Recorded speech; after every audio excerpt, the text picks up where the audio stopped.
Bonjour à tous et à toutes. Vendredi 18 février, petit retour post-injection. Depuis le temps, vous savez que j'oublie beaucoup de choses. Retour donc des crises le 1er février.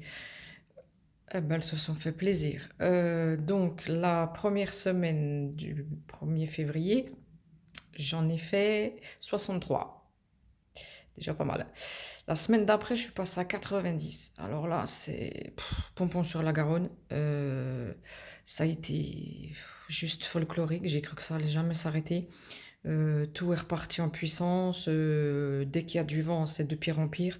J'ai dû finir de nouveau chez le médecin quand j'ai ramené Célia. Parce que l'infection de mes doigts étant revenue, donc il a fallu changer de traitement. Un bain pour faire tremper les doigts, puis de la crème pendant 12 jours, parce que voilà, j'avais arraché la peau et tout s'était infecté. De là, 14 février, donc injection, donc c'était ce lundi. Donc il était temps, parce que voilà, j'en pouvais plus. Injection faite, 15 crises le jour de l'injection.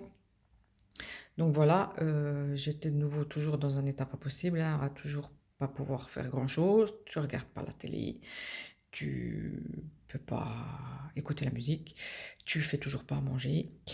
Tu manges la soupe le soir vite fait parce que dès que c'est trop chaud, ça plaît pas à madame, je reste poli, pardon, parce que mon langage propre à moi n'est pas aussi gentil d'habitude.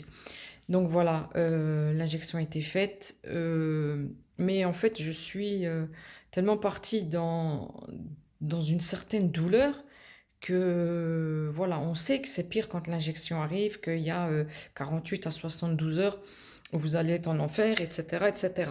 Mais je dois vraiment être complètement timbrée, ou je sais pas d'où je viens, où j'ai dû m'habituer, c'est pathétique, à une certaine intensité de douleur, qu'au final, voilà, l'injection a été faite, j'en ai fait 16 le mardi, mais voilà, en fait, pour moi, c'est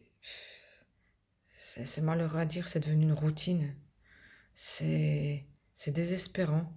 En fait, la vie d'un AVF est dans la routine des crises, dans la routine de la douleur, dans la routine de faire semblant de montrer que ça va, parce qu'en fait, les gens ne comprennent pas et comprendront jamais, parce qu'ils ne le vivent pas.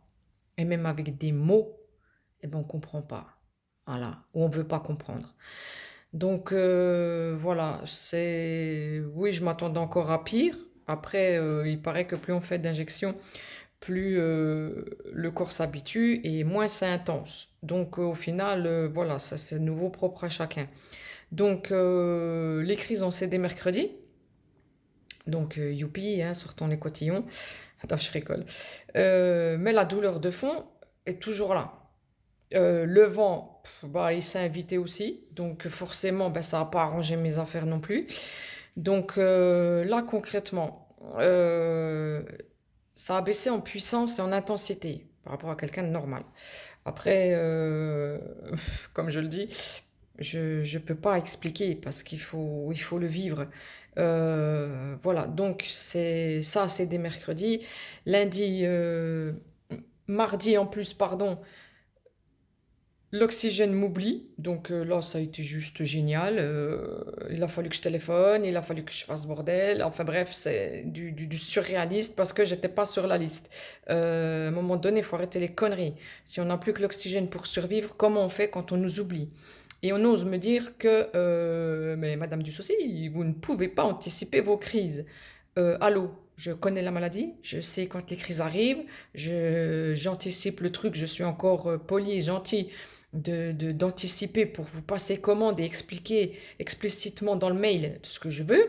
Et on me dit encore, ah ben non, vous n'êtes pas sur la liste et vous ne pouvez pas anticiper les crises. À un moment donné, voilà, hein, si tout le monde s'y met, on va pas y arriver non plus. Donc de là, ça n'a pas arrangé mon affaire non plus, parce que ça a amplifié tout le truc. Donc voilà, on est vendredi, donc je suis à zéro crise depuis hier. La douleur de fond est toujours là. Elle est, euh, elle est pas comme d'habitude, je dirais. Ça me brûle un peu plus, mais c'est plus localisé au niveau de l'œil, au niveau de la pommette, au niveau de l'oreille, à l'intérieur, les dents et derrière l'oreille. On va dire que le répit que j'ai gagné au niveau de la douleur de fond est plus sur la nuque. Donc pour moi, c'est déjà énorme parce que ça fait moins de douleur à gérer. Elle est toujours autant là, toujours autant présente dans le temps. Je suis toujours debout entre 2 heures et 4h20 du matin, ça n'a pas changé non plus. Mais voilà, je peux faire un peu plus de choses. Je ne dis pas que je regarde la télé et que j'écoute la musique non plus. Voilà, mais je peux parler un peu plus longtemps. Je fais toujours l'oxygène, ça c'est inévitable, étant donné que j'ai plus d'autres traitements depuis fort longtemps. Donc voilà, il y a quand même encore du mieux, on verra dans les prochaines. Il faut pas lâcher, il faut toujours se battre. Je remercie encore ceux qui ont aidé à ce que ces injections aient lieu. Parce que oui, quand on est dans cet enfer, c'est pas pour rien que ça s'appelle la maladie du suicide. Il y a encore une dame là qui avait pris rendez-vous en Belgique pour se faire euthanasier et in extremis, Isabelle a réussi à la faire changer d'avis parce que ce cher gouvernement de merde ne veut toujours pas nous comprendre.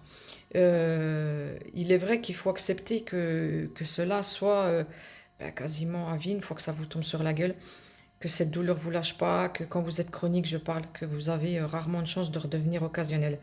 Je dis pas que j'y ai pas pensé non plus, parce que on reste tous humains, on, on a nos limites, et oui, j'ai regardé comment faire quand on en arrive à penser ça.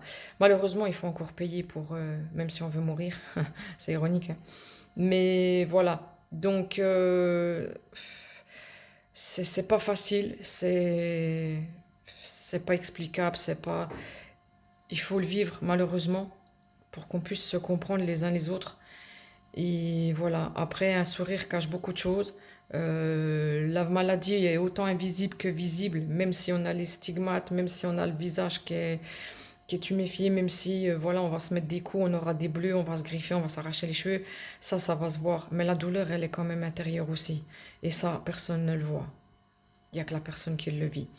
Donc voilà, merci à tous ceux qui font coucou, à tous ceux qui ont vu les vidéos, à tous ceux qui parlent encore de cette maladie, qui partagent, qui font du bruit, il faut qu'on arrive à se faire entendre pour qu'on soit entendu, pour qu'on soit aidé, pour qu'on ait enfin ces remboursements, pour que ça puisse sauver encore des vies, pour les nouvelles générations qui arrivent, pour tous ces jeunes qui souffrent et pour tout le monde en fait, pour tous ceux qui sont dans ce merdier.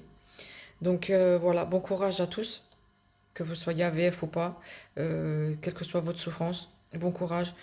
Je reviendrai encore avec ma belle gueule. Non, je rigole. Voilà, je reviendrai. Mais je vous remercie encore tous et bon courage. Et puis ben à tantôt, la selle.